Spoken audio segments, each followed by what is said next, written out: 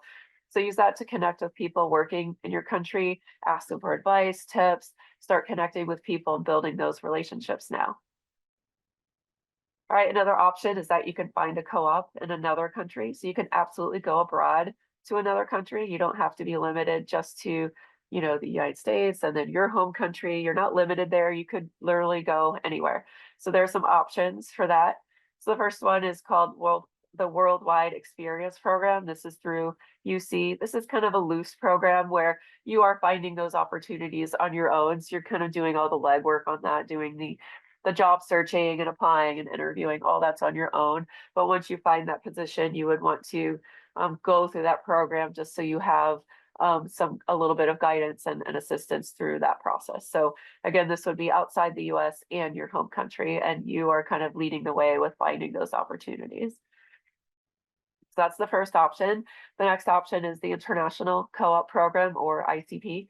This is very popular with international students and domestic students.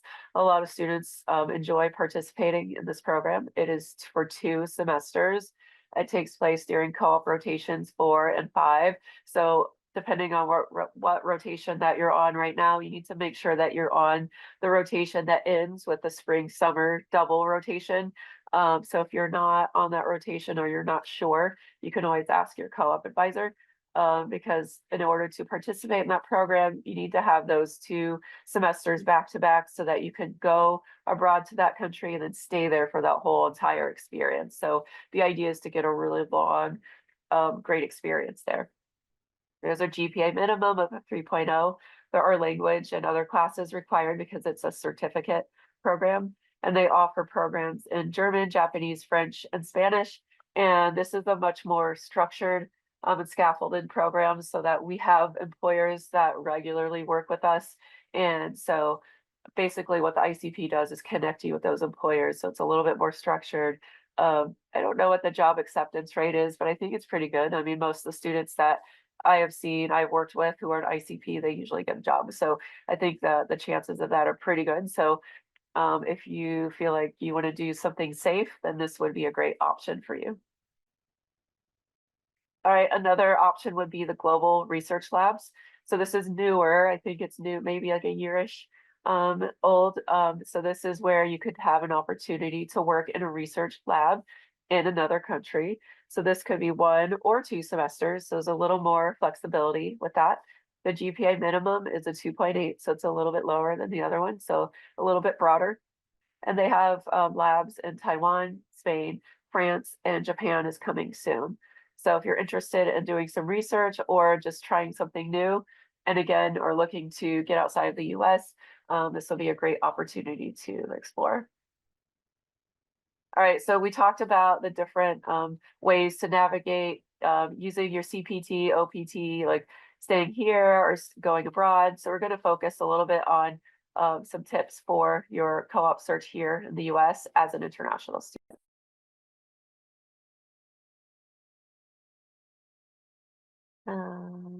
There we go. Okay.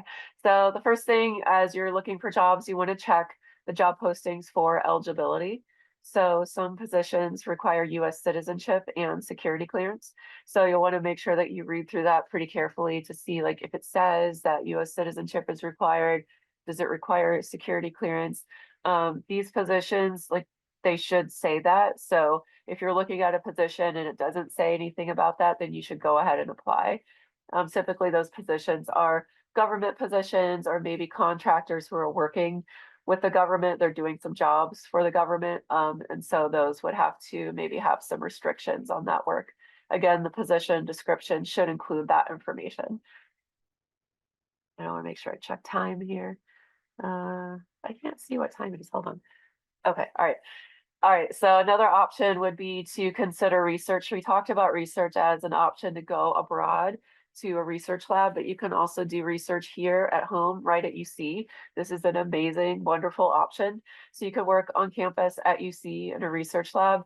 The process for this is a little bit different. So basically you want to go and find all the labs, try to figure out which labs would be of interest to you, and then you are going to take the initiative to reach out to the head of that lab. So a few places that you can look, the UC research directory, that's like, you can find everything that everybody is doing at UC. There's a lot of really awesome work happening, just so many opportunities there. So check there. You can also check the CAS research labs. So those would be engineering labs. And then your co-op advisor might have more places that you could check. And so you could just check in with them to see if they have any additional insight, but that would be like really the best way to look. These positions are sometimes in PAL, and if you have been paying attention, we're starting to move away from PAL, so that might not even be a thing anymore. It'll just be Handshake, but some research positions are in PAL. But mostly, like I said, you'll have to take the initiative on that, find a lab of interest, send them an email. I have an email template linked here if you are interested in that. Or my slides or any of the other links that we're discussing today, you can always send me an email after and I'll send it to you. But you need to send them an email just introducing yourself, saying what you're interested in about the lab, and then that you're looking for an opportunity in X semester, and do they have a need for a co-op student, and attach your resume. So that's kind of the standard way of doing that. You might not get a response. You just want to kind of keep reaching out to different professors, and then hopefully one of them will respond back. So that's another great avenue to consider. All right, so in addition to research on campus, you can also use job search websites. I won't go over like the main ones that you should be using anyway for your job search, but these are specific to you as international students. Of course, I will mention LinkedIn, of course, but this is really important for networking. So you can connect with UC students and alumni. You can connect with people from your country. And this is a great way to make those connections and message them, ask them for tips and advice on your search. So that's a great way to build your network. Career Shift is a great resource that UC has for our students. Here you can search for positions, but also importantly, you can connect with company contacts. So any company you're interested in, go to the like company page and it'll show like all the people who work there. And it'll also give their email addresses. So that's like, you can't get that anywhere else. So you can get their actual email addresses so you can reach out to them directly. Going global. James, do we have that anymore? I feel like I haven't seen that. Do you know? You might not know. You're muted.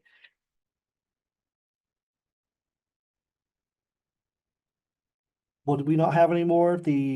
Going global. You know what? I haven't seen that in a while. It's been replaced Yeah. with Interstride, I think. Okay, so it's replaced. Okay. All right, cool. So maybe ignore that one. That one maybe is like kind of more recently replaced with Interstride, which I will talk about on the next slide. So skip that. You can also look at My Visa Jobs and H-1B Grader. These are websites that list companies and give information about companies. You might be able to find jobs there too. But that way, like if you look there, you could find like a big list of companies, and then you want to target those companies because you know that they are friendly towards international students. Handshake, there's a filter that you can use as an international student. So you want to go to the job postings, filters, go to candidate qualifications, and then check all that applies. So it could be CPT, OPT, H-1B. It has a variety of filters that you can apply. So that would be a good strategy that you can use to filter those positions as well. All right, so I want to talk about sponsorship. So this is something that comes up a lot, and I know that UC International probably gets questions on this. I get questions on this all the time. So it's a common question on applications. Do you need sponsorship now or in the future? So now you do not. So you want to answer no. Why? Because you technically have that through UC. You have that through your your CPT or OPT. So now do you need it? You do not. So you answer no on that. In the future, theoretically, yes. So that's kind of like, you kind of want to use your best judgment on how to answer that. But we have had students get into some trouble because they said no on the future, and then the company found out that they actually were an international student, and then they had their offer rescinded. So you do want to be careful about answering that question. So in the future, hypothetically, at some point when you're here, will you need sponsorship? The answer is yes. So unfortunately, you might need to just answer yes. Don't waste your time or theirs, just they'll find out. So just like answer honestly and then just move on. If it's not the right company, not the right fit, then just move on. But you can also advocate for yourself. I highly recommend doing that because a lot of employers, they just don't know much about hiring international students. They might think that they might like conflate it with hiring H-1B, which is kind of a whole thing. And so they might think, oh, that's a lot, it costs money, there's, a lottery, like that's confusing. So they just don't want to do it at all. But they don't realize that for international students, you don't need any sponsorship. You can just be a normal, regular employee for them. So you might have to just have something that you kind of you have written out that you're like have prepared and ready to just say, to explain and advocate for yourself. You can get more information and advice on InterStride. So we were talking about that before. There's an article linked here on how to talk about your status with employers, but InterStride is also a great resource for students too. You can find jobs there. And also one thing I wanted to mention too is InterStride has a browser extension that you can get. I think it might work with Chrome. And once you get that extension, then on Handshake and LinkedIn, when you're looking at the jobs, it'll have like a tag that says if they've hired H-1B students, H-1B applicants before. So it'll have like an H-1B tag on it. So that's a really great way just to see that information integrated as you're looking for jobs. So I would highly recommend getting that browser extension so that it'll like you can see that information right when you're applying for jobs, again, on Handshake and LinkedIn. All right, and then just really quickly, because we're really close on time, but just managing expectations. A lot of employers aren't interested in hiring non-citizens for full-time employment. Even now, maybe more so, there's a lot of hesitation. So you just want to, do your best for H-1B if that's your plan, but just kind of keep your expectations like realistic. You might not be able to get there. So it's really important to consider keeping your networking active at home, just kind of continually be activating those connections and making those new connections as well so that you have a plan B lined up so in case you do end up having to go home, that you have, at least you've done some work there and you have an option and some avenues there. All right, so support team, I'm going to skip that and just go to the last slide here. So your feedback, I'll put this in the chat. Your feedback is very, very important. If you felt the session was fine or just whatever, like at least just fill that out too. Any feedback is great. There's a QR code there. I'll put the link in the chat. For contact, you can contact me. You can contact your co-op advisor, UC International as well. And then we do have an international career coach, which is Becca Hale. So she works specifically with international students. So a lot of ways that you can get help. So I will stop sharing and then I'll put those things in the chat. So I yeah. apologize, Kristy, for eating up so much time earlier. I really should just skim over the OPT part and say, go to our webinar, Well, it was very thorough, which is good. All right. Well, I've answered some questions in the chat, but Kelly, are you aware of any other questions for us? It looks like you answered the couple that I see in there. Does anybody else have any questions that they want to ask now verbally or in the chat? And I see Kristy popped that feedback form in there. So if you could fill that out, that would be great. But yeah, if anybody else has any questions, we have about 3 minutes. So we will try and answer anything else that you all might have. Yeah, just feel free to unmute yourself and ask away.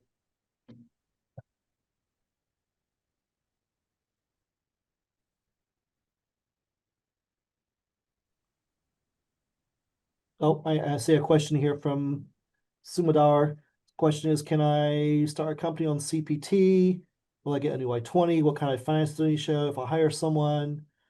Is there an expert you can handle for Sumadar, send me an email with your questions and I can walk you through some of the steps that you're regarding there. That's a great question.